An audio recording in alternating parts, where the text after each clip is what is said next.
आज बात चाहे उन लड़कियों की हो जिनका रेप हुआ होता है, या उन साधुओं की जिनको पाल घर में पुलिस के द्वारा भीड़ को सौंप दिया जाता है, बात एक ही है। जब किसी लड़की का रेप होता है तो उसे केवल शारीरिक क्षति नहीं पहुंचती है, बल्कि उसके सारे सपने, उसकी सारी इच्छाएं, उसका सारा भविष्य नष्ट हो जाता है। कोई बता सकता है उसमें उस लड़की की गलती क्या होती है? क्या उसकी यही गलती है कि वो एक लड़की है? ऐसा ही कुछ हो रहा है पाल घर में उन साधुओं के साथ। पुलिस वालों के द्वारा साधुओं को उस भीड़ को सौंप दिया जाता है और वो भीड़ साधुओं को पीट पीट कर मार डालती है। क्या गलती थी उनकी? क्या गलती थी? पुलिस प्रशासन के सामने उन साधुओं को मार दिया गया और पुलिस खड़ी तमाशा देखती रही। क्या कर क्या रही थी पुलिस वहां?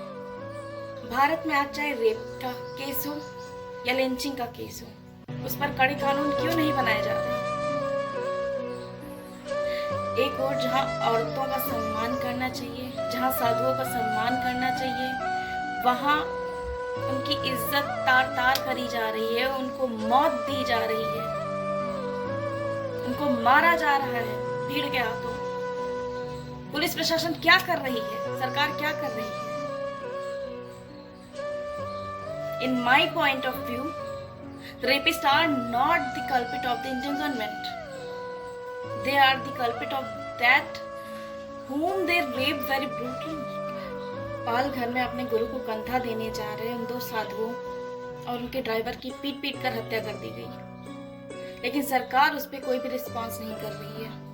बल्कि कुछ लोग तो उस पर सांप्रदायिकता फैलाने की कोशिश कर रहे हैं, उस पर अराजकता करने की कोशिश कर रहे हैं, उसको धर्म से जोड़ने की कोशिश कर रहे हैं।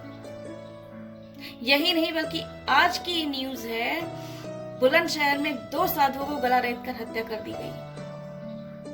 सरकार क्या कर रही है? कड़े कदम नहीं उठा रही है इन सब के खिलाफ।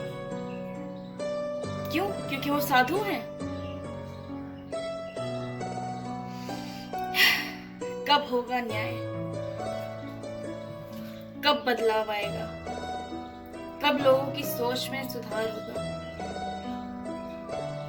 यही सोचते हैं ना अपने घरों में सुरक्षित बैठकर।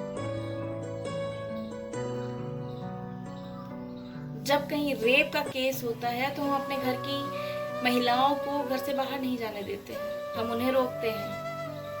कहीं मारपीट का माहौल होता है, कहीं मारपीट की न्यूज आती है तो हम वहां उस घटना स्थल पर नहीं जाते हैं। तो हमें ये कब सुधार होगा? हमें ये कहने का कोई अधिकार नहीं है। बदलाव तभी आएगा जब आप बदलाव लाएंगे। सुधार तभी होगा जब आप सुधरेंगे।